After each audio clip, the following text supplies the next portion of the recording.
So yun guys, magandang umaga.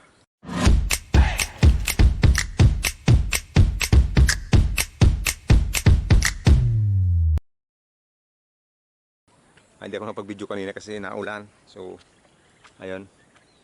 Medyo tumila na pero yung camera iniingatan natin.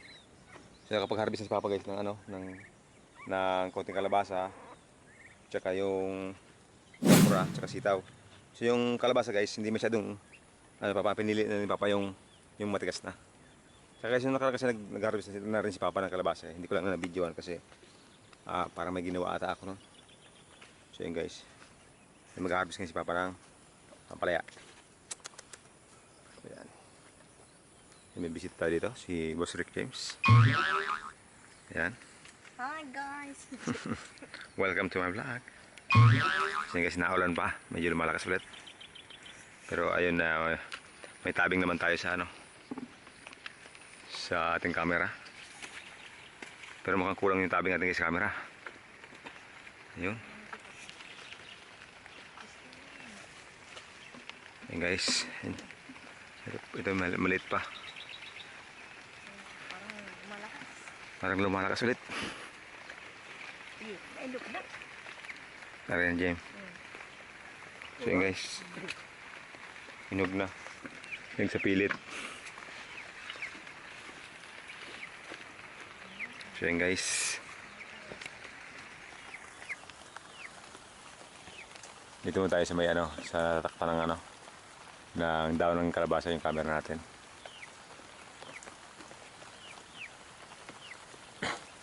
So yun guys, yung mga organic natin guys, andito na organic chicken natin guys. Yan na siya Okay, yun guys yung organic natin, organic tropa. Organic na tropa guys.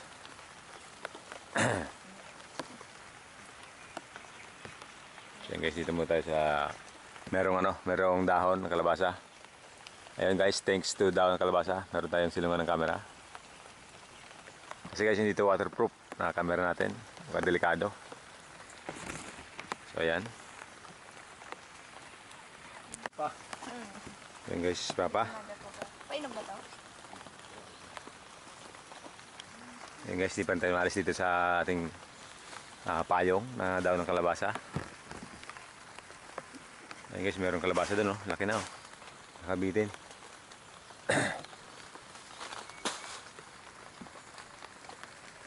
Bunga ko pag rin Naku, mabunga pa niya pa. Mabunga pa niya na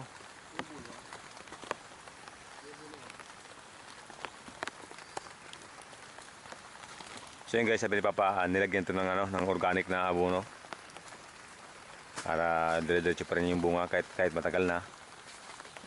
Dire-diretso pa rin yung bunga niya. So yun guys, yung ibang harvest ni Papa Yung iba nandun sa baba. Ayan meron pa rin.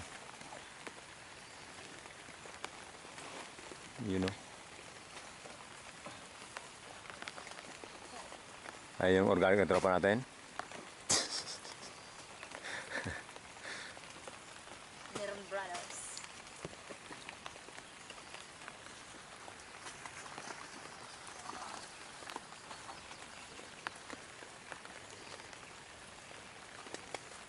Yan guys sa dulo. Hindi tayo makasunod kasi naulan guys. Hindi lang yung napapansin sa camera pero naulan talaga. Naambon. Delikado delikado natin camera. Yung nga pala guys, yung mais natin mga wala nang 1 week, mga 1 week guys, pwede na yan. Kaya lang guys, papatigasin kasi gagawing binhi.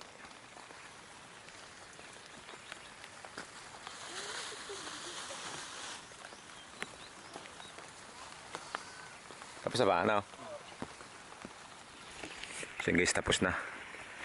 Dito tayo sa labas. Yan. Guys, marami pa rin nakuha ni Papa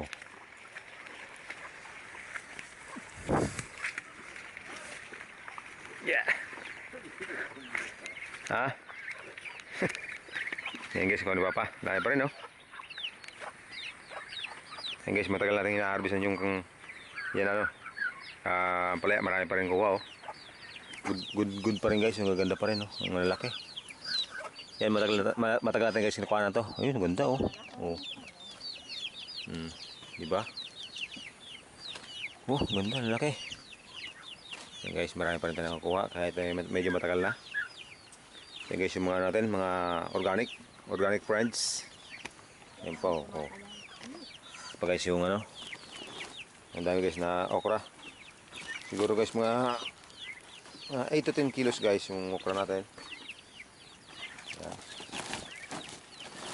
Saka yung, ayan, sitaw. Yung sitaw natin guys, mga 7 to 10 kilos guys. Marami pa rin. You know? So yung harvest natin ngayong araw guys. Hindi ko na na-videoan yung pag-harvest ng sitaw. Saka okra kasi naulan guys kanina. Delikado yung camera natin. Plus, nagagising lang natin kanina. So alam nyo na. Alam ako. So yun guys. Ayun pala guys, ginawa natin kahapon yung bahay nung aso, yung ating bantay sa kubo, bantay sa mga alagang hayop. Ayan si Brownie. Oh. Ayan pala guys yung mga alaga natin, pabo, andun yung kulungan nila. Saka yun guys isang yun Jaime. So bagunta garay kurko. So yun guys, dami na. Ayun guys, Sir James, nandyan. Apo James. So yun guys, mga alaga natin, gaway-gaway na. Andun guys, yung isa pa, yung isang inahin natin. Yan.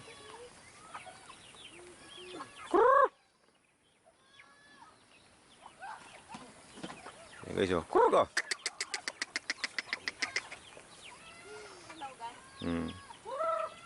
Ayan guys, konti pa lang pero mga susunod na araw marami na yan. Isa, dalawa, tatlo, tama.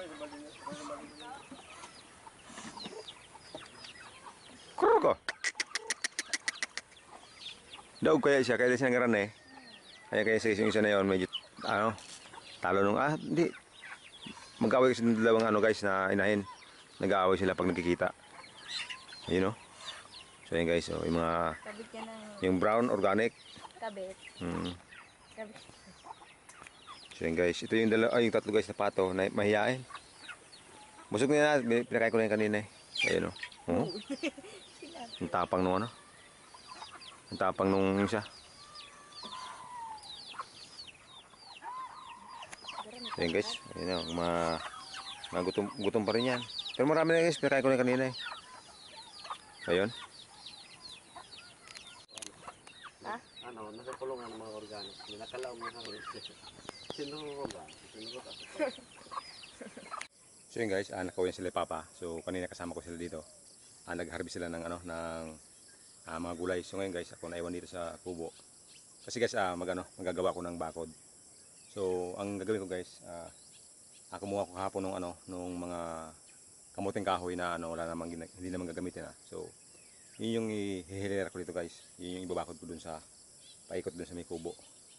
So after nung guys, ang plano kasi kahit yung na muna, yung kamuting kahoy. Tapos papagitnaan yun ng saringsing. Yung parang yung sa guys, yung saringsing yung pagapangan ng sitaw, yung ginagawang bakod talaga. So yun yung gagawin ko.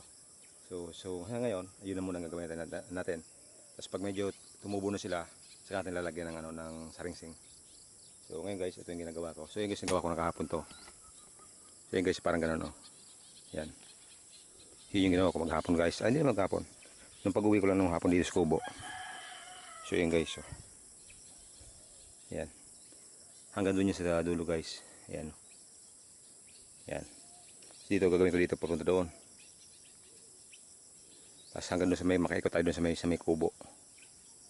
So yun yung guys gagawin natin bakod para doon sa sa free range chicken natin guys. So yun. Tapos after nung ngayon guys, lalagyan din natin ng fish net guys para para safe yung natin, hindi siya makakalabas. So yun guys, yung fish net guys medyo may kamahalan lang yun guys, kaya mag-ipon muna tayo ulit. Yun, nasa 3,000 guys per 100 meters guys. So ang kailangan natin dito more or less nasa 200 guys ang kailangan natin. So medyo mahal din.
So yun guys, itinigil ko muna yung pagbabakod ko. So kasi dumating si Papa.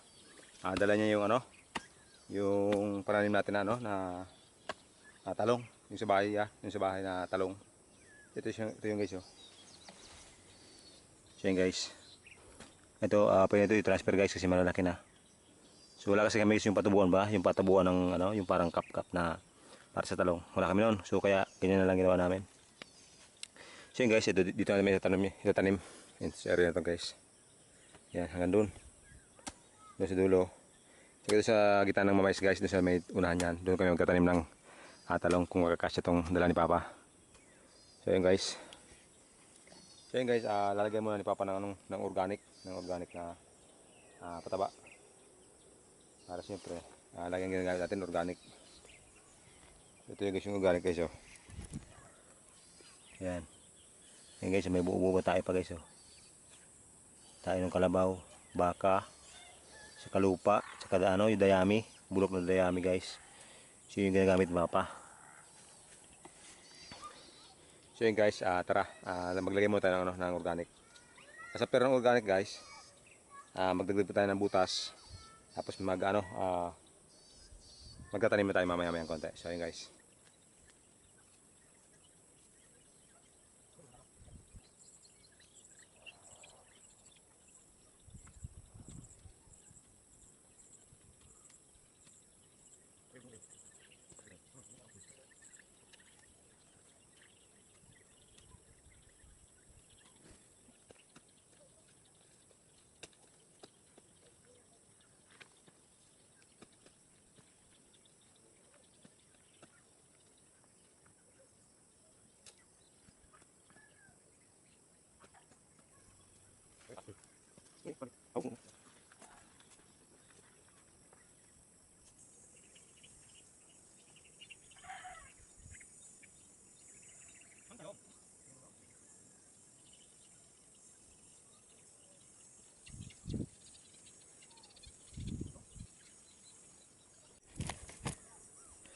So yun guys, sinisimulan ni Papang itanim yung mga talong. So yun guys, oh.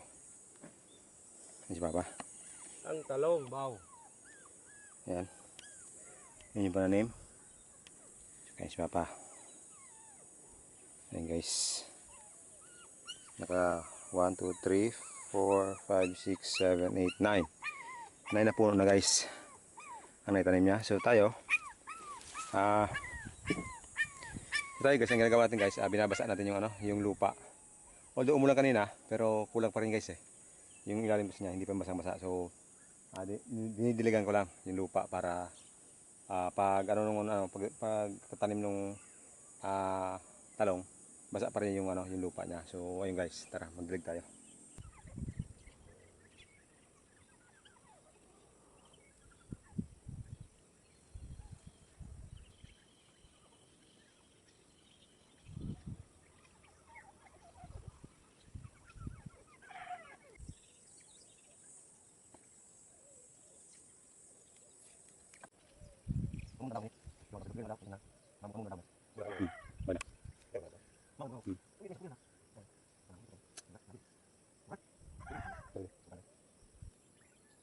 Oh, pwede ka lang.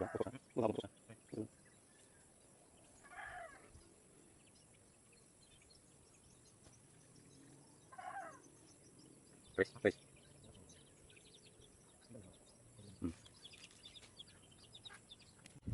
So yun guys, natapos na namin yung itong area na to.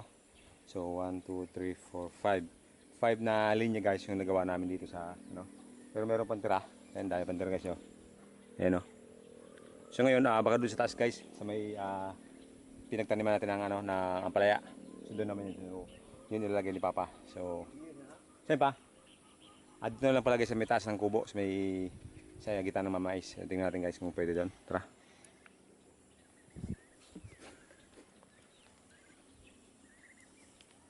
Dito. So yan guys, dito, sabi ni Papa dito lang daw. Yan o, area nito. Yan, hanggang doon. Yan o. Kasi guys, itong mais na yan, wala nang yan, mga siguro mga 2 weeks guys, harvest na yan. Itong mais na yan. So, kaya okay na lang din na dito natin sa ilalim ng mamais kasi, yun nga, ma-harvest na yan mga 2 weeks o 3 weeks guys, pwede na harvestin yan. So, ayun. So yun nga pala guys, dito ko pala ipakita sa inyo kung saan naman ini-stack yung yung organic natin. So ito siya guys. Ayan. Ayan guys yung mga organic natin, organic fertilizer. Ayan. So yung iba pa guys, ayan organic yan guys. So yung iba pa guys na ayun sa gilid. Sa gilid ng kubo. Tsaka meron pa yung kukunin doon sa may guys, sa may dating kubo natin. So yun yung nakalagay yung mga organic natin, fertilizer. So ayun guys, tara dito tayo magtanim muna.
So yun guys, bali natapos na namin ni Papa yung pagtatanim ng talong. So ayun guys, hanggang doon yung namin Yung sobra guys, doon namin nilagay. pati dito sa baba, pati doon. Sa likod ng mais guys, gano'n kami nakapagtanim. Siguro guys, more or less, nasa 250 piraso yung naitan namin. So ayan guys, so yun yung mga abang natin sa mga susunod na vlog natin. So update tayo. So tulad nito guys, ito yung update natin dito sa sili. Ayan guys, oh, malaki na sila. Ayan guys, oh, sili yan guys, ayun, oh, malaki na. Yan, pero hindi pa masyado malaki yung iba. So ayan guys, ayun. Sa mga sunod na videos, update na lang tayo guys. Nabubulol-bulol ako. So guys, update na lang tayo pag sa mga sunod na videos. So ayun, shoutout nga pala kay Princess Grutas. Ayan, paki-subscribe sa YouTube channel niya guys. So yung anak ng mga tropa, anak ng tropa ko. So ayun, si Boss Alan, si Ate Weng. So ayun guys, paki-subscribe kung makita niyo yung channel niya, Princess Grutas. Yun yung vlog nila guys. So ayun, shoutout sa mga tropa ko. So yun, yung mga guys. Yan. So ayun, kaplas na nagsiscribe sino sila. So ayun, shoutout sa mga tropa, sa walang sawang suporta. Ayun, maraming salamat. So ayun, hanapin nyo na lang pangalan nyo dito. So ayun, so ayun guys, tapos na yung video natin. Maraming salamat pa rin sa walang sawang suporta. So ayun, see you sa mga susunod na videos.